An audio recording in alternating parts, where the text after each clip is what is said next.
ఉప ఎన్నికల ప్రచారంలో భాగంగా ముఖ్యమంత్రి కిరణ్ కుమార్ రెడ్డి మాట్లాడుతున్నారు. ఇప్పుడు లైవ్ చూద్దాం. ఇదే విధంగా ఉత్సాహంతో కాంగ్రెస్ పార్టీకి మల్లికార్జున్ రెడ్డిని ఓటు వేసి గెలిపేసిందిగా చేతులు జోడించి మిమ్మల్ని అందరినీ కోరేదానికి ఇక్కడికి రావడం జరిగింది. అసలు ఈ ఎలక్షన్ ఎందుకు వచ్చింది, ఈ ఎలక్షన్ ఎందుకు వచ్చింది? మీ ఎమ్మెల్యే త్యాగము చేశారంట. మీ ఎమ్మెల్యే మీకు ఎప్పుడైనా కనపడ్డాడా? అక్కడ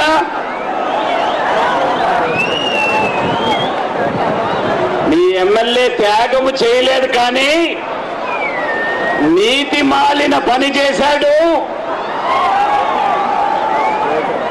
రాజ్యాంగ వ్యతిరేక పని చేశాడు,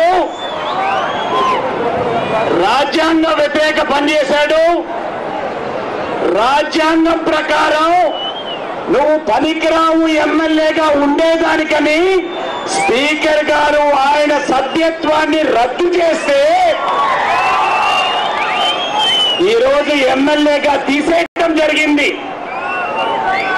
ఒక రాజ్యాంగ వ్యతిరేక పని చేశావు కాబట్టి నిన్ను ఎమ్మెల్యేగా డిస్మిస్ చేస్తున్నాం, రద్దు చేస్తున్నాం, నీ సభ్యత్వాన్ని ఇంటికి పంపించారు.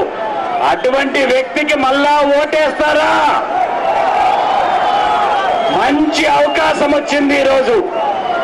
యువకుడు మీ కళ్ళ ముందు ఉండే మీ పనులు చేసే మల్లికార్జున్ రెడ్డికి ఓటేసేదానికి.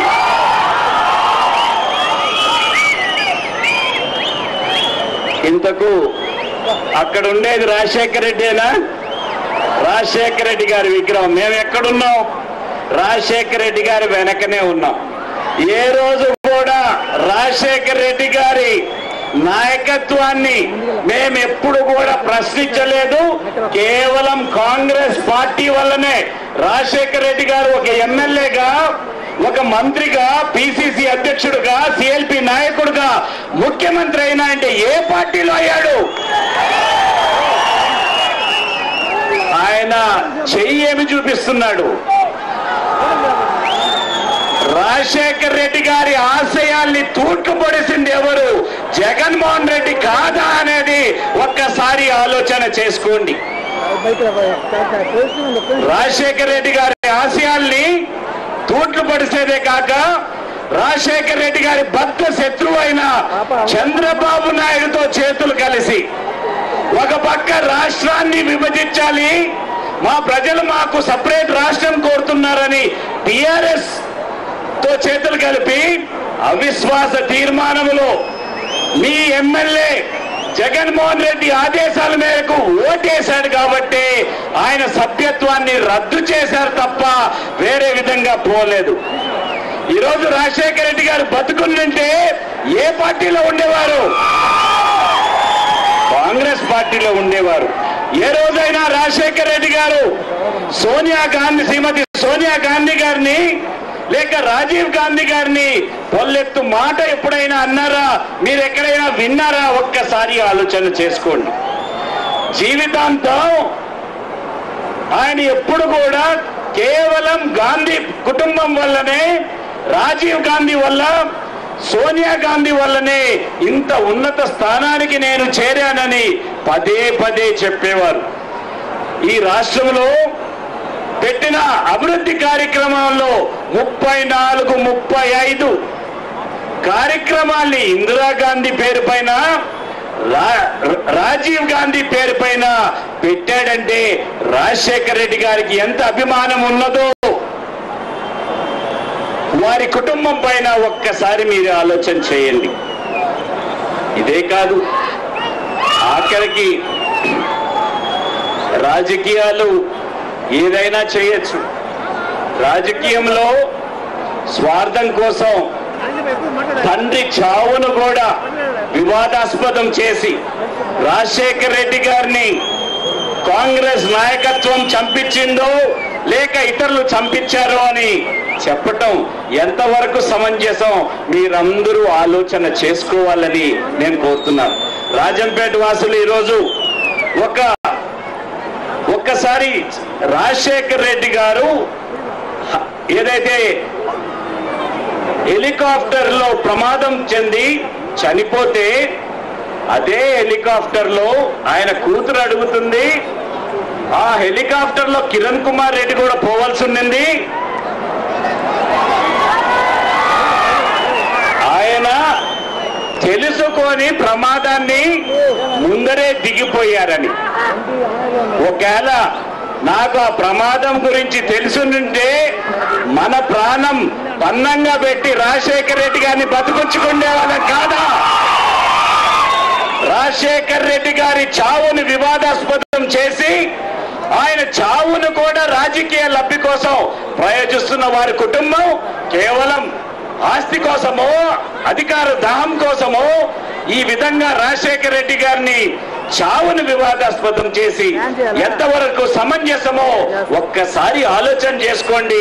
రాజంపేట ప్రజలు మీరు ఆలోచన చేసుకోవాల్సిన అవసరం ఉన్నది. ఒక మంచి అవకాశం వచ్చింది. అన్ని కార్యక్రమాలు మహిళలకు సంబంధించి, యువకులకు సంబంధించి, రైతులకు సంబంధించి అన్ని కార్యక్రమాలు చేస్తున్నాం. కానీ ఎందుకు ఈ ప్రభుత్వాన్ని అస్థిరపరచాలని ప్రయత్నం చేస్తున్నారు? ఏమి ఇబ్బంది వచ్చింది? ఏమి పొరపాటు చేశాం మేము? రాజశేఖర్ రెడ్డి గారి చూపించిన బాటలో ఎక్కడ నడచలేదు.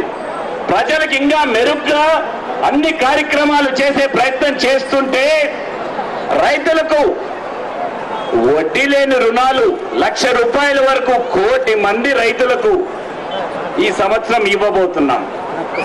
ఇదే కాదు, 1,40,00,000 మంది మహిళలకు సంబంధించి వడ్డీ లేని రుణాలు 14% వడ్డీ వారి తరఫున ఈ ప్రభుత్వం చెల్లించడం జరుగుతూ ఉంది. యువకుల కోసం 2008 నుంచి బకాయిలు పెడితే రాజశేఖర్ రెడ్డి గారు ముఖ్యమంత్రి ఉండి పోయిన ఎలక్షన్ కంటే ముందర బకాయిలుంటే 2008, 2009, 2010, 2011 4 సంవత్సరాలకు సంబంధించి 5,280 కోట్లు చెల్లిస్తే అది మేము చేసిన పొరపాట ఒక్కసారి ఆలోచన చేసుకోండి. మైనారిటీస్ కోసం ఈ సంవత్సరం 489 కోట్ల రూపాయలు మొట్టమొదటిసారి బడ్జెట్ లో పెట్టడం జరిగింది. కేవలం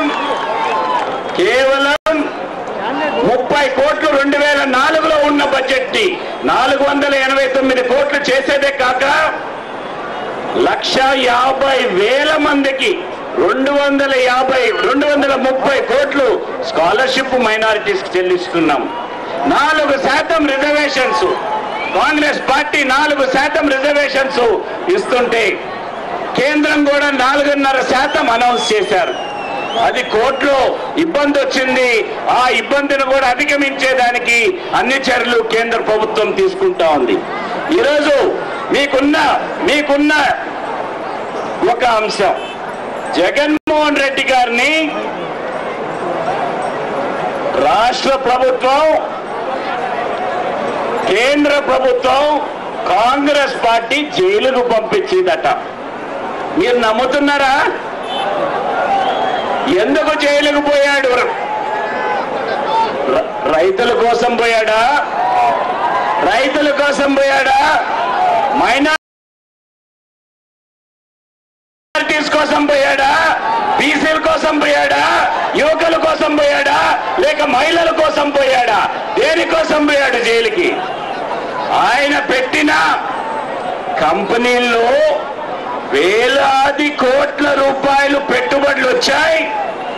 ఏ విధంగా వచ్చాయని హైకోర్టు ఆదేశాల మేరకు సిబిఐ కోర్టు ఎంక్వైరీ జరుపుతుంటే దాని సందర్భంగా ఆయన్ను అరెస్ట్ చేయటం జరిగింది. ఇన్వెస్టిగేషన్ సందర్భంగా అరెస్ట్ చేశారు.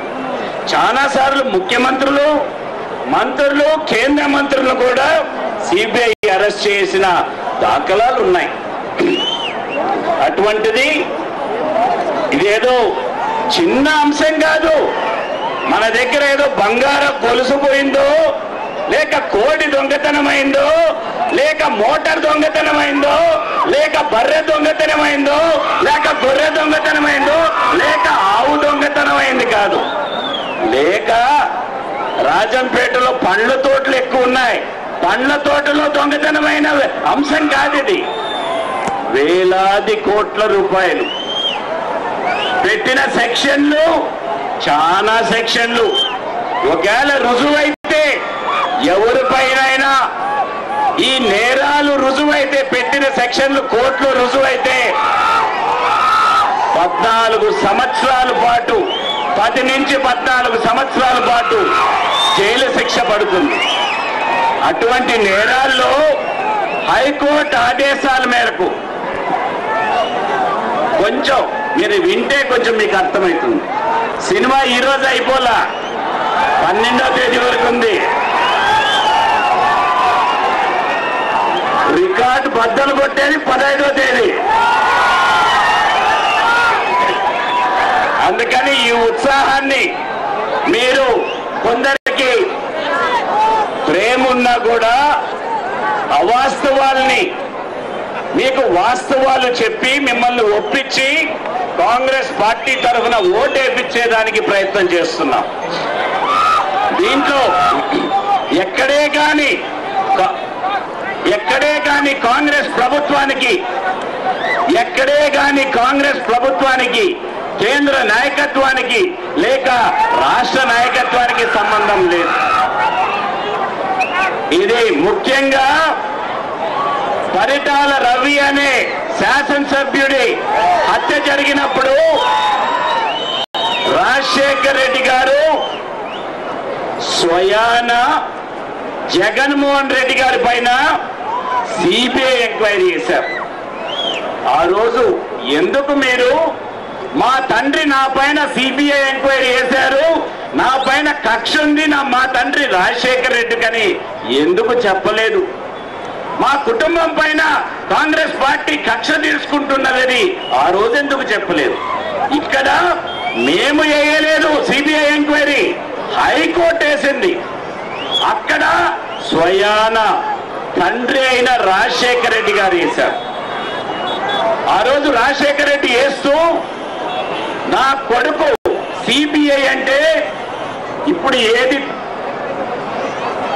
తెలుగుదేశం పార్టీ, ఇది కాంగ్రెస్ బ్యూరో ఆఫ్ ఇన్వెస్టిగేషన్, దీన్ని మాకు నమ్మకం లేదు, జగన్మోహన్ రెడ్డి పైన హత్యా నేరం మోపాలి అని తెలుగుదేశం అంటే ఆ రోజు స్వయాన రాజశేఖర్ రెడ్డి గారు అసెంబ్లీలో కాంగ్రెస్ బ్యూరో ఆఫ్ ఇన్వెస్టిగేషన్ కాదు, ఇది కేంద్ర ప్రభుత్వానికి సంబంధించి అతి ఉన్నతమైన దర్యాప్తు సంస్థ, సిబిఐలో నా కొడుకు పేరు వస్తే నేను ఆయన శిక్షిస్తాను, లేకన్నా ఉంటే ఆయన పేరు తీసేస్తామని స్వయాన రాజశేఖర్ రెడ్డి గారు అసెంబ్లీలో చెప్పారు. ఛార్జ్ షీట్ లో జగన్మోహన్ రెడ్డి పేరు తీసేశారు. సిబిఐ ఎంక్వైరీలో జగన్మోహన్ రెడ్డి లేరని ఛార్జ్ షీట్ ఇచ్చారు. సిబిఐ ఆ రోజు మంచిది, మీ పేరు తీసేసింది కాబట్టి మంచిది. ఈ రోజు హైకోర్టు ఆదేశాల మేరకు మీ పేరు మిమ్మల్ని అరెస్ట్ చేస్తే సిబిఐ ఉన్నతమైన దర్యాప్తు సంస్థ కాంగ్రెస్ బ్యూరో ఆఫ్ ఇన్వెస్టిగేషన్ అయిపోయింది. ఇది సమంజసమా? ఆర్థిక నేరాలు ఒక పక్క, ఇతని స్నేహితులు మామూలుగా ఆడవాళ్ళు చెప్తా ఉంటారు, అన్నం ఉడికిందో లేదో చూసేదానికి 2 మెతుకులు పట్టుకొని చూస్తే చాలని, ఉడికిందో లేదో. ఇతని స్నేహితులు ఎవరు? జగన్మోహన్ రెడ్డి స్నేహితులు ఎవరు? బంగారు సింహాసనము చేసుకొని ఇంట్లో బంగారు సింహాసనం పైన కాలుపై వేసుకొని కూర్చుంటున్నా ఎవరైనా గాలి జనార్దన్ రెడ్డి ఇతనికి స్నేహితుడు, మిత్రుడు, కలిసి వ్యాపారం చేశారు. ఆర్థిక నేరాలు చేసేవాళ్ళు ఇతనికి చాలా సన్నిహితులు. తుపాకీలు సప్లై చేసేవాళ్ళు ఇతనికి మిత్రులు. ఏం పేరు నాకు వినపడలేదు. మంగళ కృష్ణ తుపాకీలు సప్లై చేసేవారు. నేరస్తులు ఇతని చట్టాపట్టాలు వేసుకొని తిరిగే స్నేహితులు. ఇటువంటి వ్యక్తి రాజశేఖర రెడ్డి గారు ముఖ్యమంత్రి అయిన తర్వాత ప్రజాసేవ కోసం ఎక్కడైనా ఈయన వచ్చాడా ఒక్కసారి ఆలోచన చేసుకోండి.